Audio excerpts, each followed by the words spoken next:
उसकी एक सहेली थी फरा गोगी, उसने इमरान न्याजी के कहने पे इनको फ़ोन भी दस्तयाब किए और इनको नंबर्स भी और मुहैया किए, और उस वजह से इनके छुप के बातें होनी शुरू हो गई।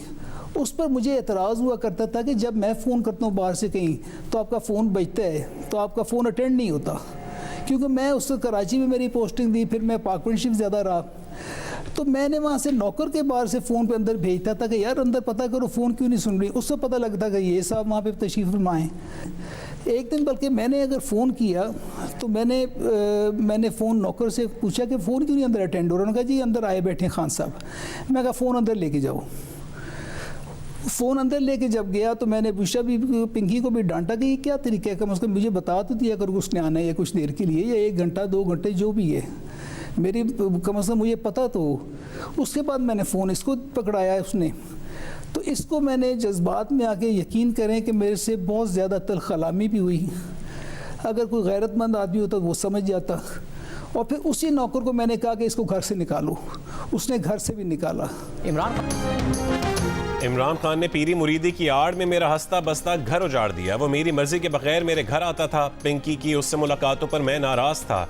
एक बार इमरान मेरे घर आया तो मैंने नौकर की मदद से उसे घर से निकलवा दिया। दोनों रात को फोन पर लंबी लंबी बातें करते थे। बुशरा बीबी के साबिक शौहर खावर फरीद मानिका के तहलका खेज इंकशाफात। जियो न्यूज़ के प्रोग्राम आज शाहजेब खानजादा के साथ में गुफ्तगू करते हुए कहा कि मेरी वालिदा ने कहा था कि इमरान खान अच्छा आदमी नहीं है, उसे घर आने ना दिया करो। बुशरा से इमरान खान की मुलाकात इस्लामाबाद के धरनों के दौरान बुशरा की बहन मरीम वट्टू ने करवाई। मैंने पिंकी को तलाक 14 नवंबर 2017 को दी। 1.5 महीने बाद ही उसने इमरान खान से शादी कर ली।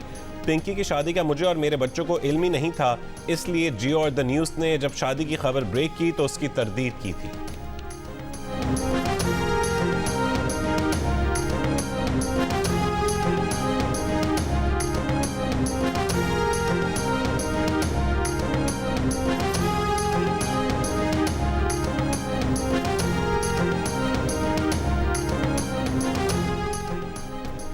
इमरान खान और पिंकी की शादी में फरह गोगी के किरदार के बारे में भी अहम इंकशाफात।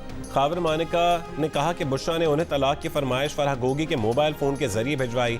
उन्होंने पिंकी से जाकर पूछा कि फरह गोगी क्या कह रही है, तो पिंकी ने सर झुका लिया। फिर मैंने फरह गोगी के जरिए ही तलाक बुशरा को भिजवा दी। तलाक के बाद भी फरह गोगी ने फ़ोन करके कहा कि तलाक की तारीख तब्दील कर दें, शायद वो इद्दत वाले मामले से बचना चाह रहे थे। एहसन जमील गुज्जर और फरह गोगी मेरे बच्चों के खुद साख्ता वालिदैन बने हुए थे। फरह गोगी और जुल्फी बुखारी फ़ोन करके कहते थे कि हमारा मुरीद अब वज़ीर आज़म बनने वाला है, इसलिए खामोश रहें। इमरान खान के वज़ीर आज़म बनने के बाद फरह गोगी और जुल्फी आम आदमी नहीं रहे थे, वज़ीर आज़म के खासुल खास बन गए थे।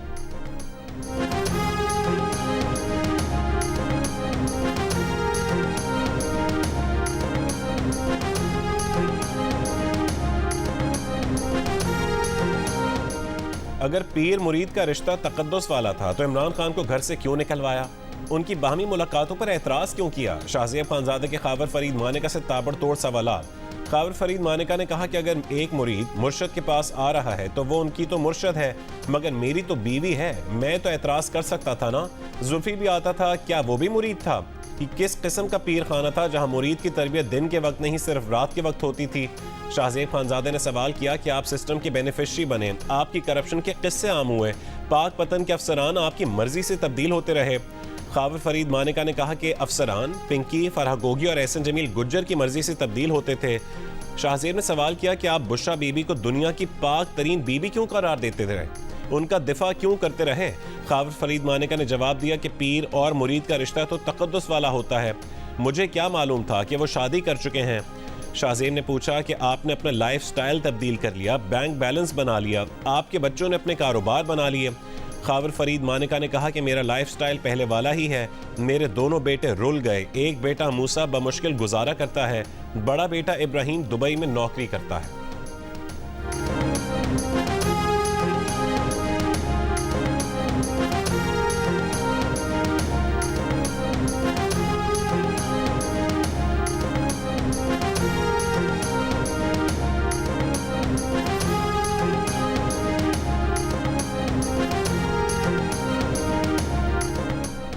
शाहजेब खानजादे ने पूछा कि आप तो एहसन जमील गुज्जर के साथ अदालत आते थे, गुज्जर आपको अपना खानदानी दोस्त बताता था। खावर फरीद मानिका ने जवाब दिया कि फराह गोगी और एहसन जमील गुज्जर मेरे बच्चों के खुद साख्ता वालिदैन बन बैठे थे।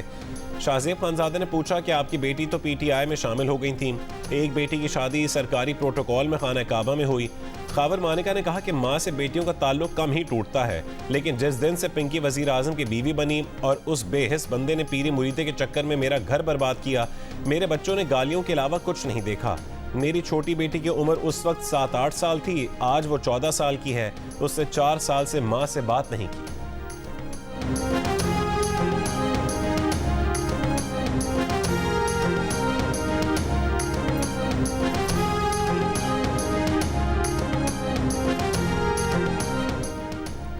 PTI रहनुमा जुल्फी बुखारी ने खावर मानिका को बददियानत इंसान कह दिया। खावर मानिका की गुफ्तगू पर कहा है कि वो बददियानत और करप्ट कस्टम ऑफिसर हैं। इसराइली हमलों के बाद शिमाली गजा के तमाम अस्पताल बंद। इंडोनेशियन अस्पताल पर इसराइली बमबारी के बाद हिलाल अहमर की मदद से 200 मरीजों का इनखला, सैकड़ों अब तक अस्पताल में फंसे हैं। रिपोर्टर्स विदाउट बॉर्डर्स के अमले और उनके खानदान के 120 अफराद अब तक अल-शिफा अस्पताल में महसूर हैं। गजा पर रात भर इसराइली बमबारी, जबालिया पर ताज़ा हमले में 3 फ़लस्तीनी शहीद, नसायरत कैंप पर हमले में भी मुतादिद शहीद और ज़ख्मी। गजा में शोहदा की मजमूई तादाद 13,300 से ज़्यादा हो गई, 5,500 बच्चे शामिल। अक़वाम मुत्तहिदा एजेंसी यूनिसेफ ने गजा को बच्चों का कब्रिस्तान करार दे दिया। फ़लस्तीनी खातून सहाफ़ी भी इसराइली हमले में शहीद। शहादत से पहले आयत अल खजूर ने दुनिया को अपना आखिरी पैगाम दिया और बैत लहिया पर फॉस्फोरस बमों और ख़ुद समेत लोगों पर बीतने वाले मुश्किल लम्हात की खबर दी थी।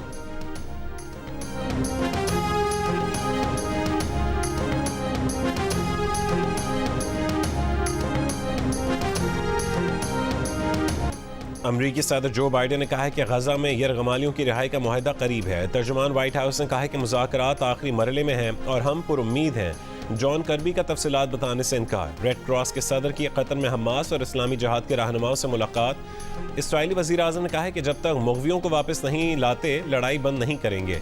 अमरीकी महकमा ख़ारजा ने कहा है कि जंग के अख्तिताम के बाद मगरबी किनारे और गजा को मुत्तहद करने वाली फ़लस्तीनी रियासत चाहते हैं। तनाज़े का नतीजा क्या निकलेगा कहना मुश्किल है। अमरीका की हूसियों की जानिब से बहरी जहाज़ अगवा करने की मज़म्मत, जहाज़ और अमले की फौरी रिहाई का मुतालबा।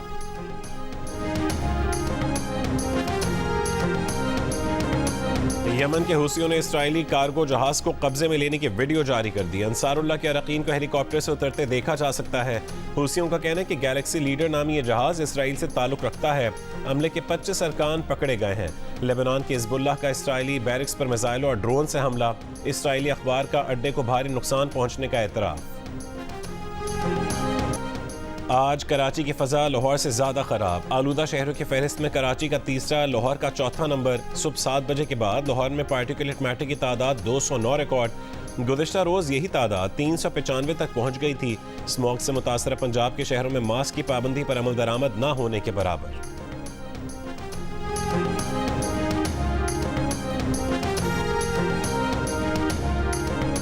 एवन फील्ड और अल अज़ीज़िया रेफरेंसेस में सज़ाओं के खिलाफ मियां नवाज शरीफ की अपीलों की समाअत आज इस्लामाबाद हाई कोर्ट में होगी। चीफ जस्टिस आमिर फारूक और जस्टिस मियां गुलहसन औरंगज़ेब पर मुश्तमिल बेंच समाअत करेगा। मियां नवाज शरीफ की पेशी के पेश नज़र इस्लामाबाद हाई कोर्ट में सिक्योरिटी और दीगर इंतजामात करने के लिए सर्कुलर जारी कर दिया गया। नवाज शरीफ के 15 वकला और अटॉर्नी जनरल एडवोकेट जनरल को 5-5 वकीलों की टीम लाने की इजाज़त होगी। नवाज शरीफ मरी पहुँच गए।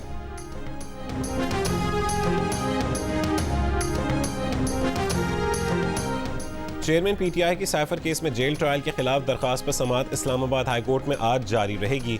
अदालत ने अटॉर्नी जनरल को हिदायत की थी कि ऑफिशियल सीक्रेट एक्ट अदालत नोटिफाई करने का नोटिफिकेशन पेश कर दें। जेल ट्रायल पर हुक्म इम्तना में आज तक तौसी की गई।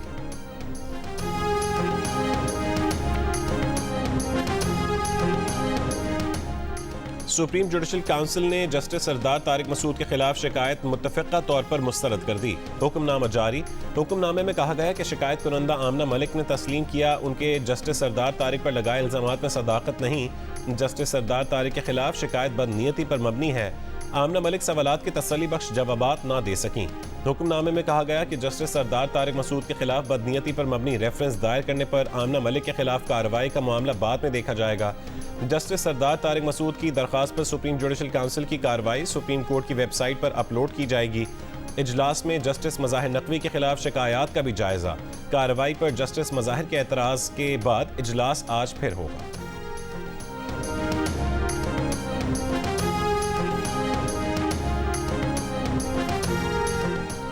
सुप्रीम कोर्ट के जज जस्टिस मज़ाहिर नकवी ने सुप्रीम जुडिशल काउंसिल की कार्रवाई चैलेंज कर दी। कार्रवाई के खिलाफ सुप्रीम कोर्ट से रुजू कर लिया।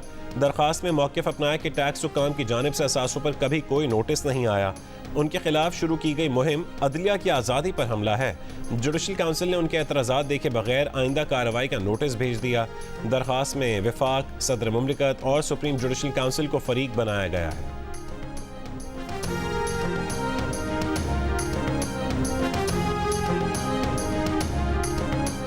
बिलावल भुट्टो जरदारी ने अगली हुकूमत मखलूत हुकूमत होने का इशारा दे दिया। कहा कि इलेक्शन के बाद उनकी पार्टी ऐसा ऊंट होगी, जहां ये ऊंट बैठेगा वहां हुकूमत होगी। नौशहरा में पार्टी वर्कर से खिताब में कहा है कि नताइज पहले से तय करने हैं तो इलेक्शन का फायदा नहीं है।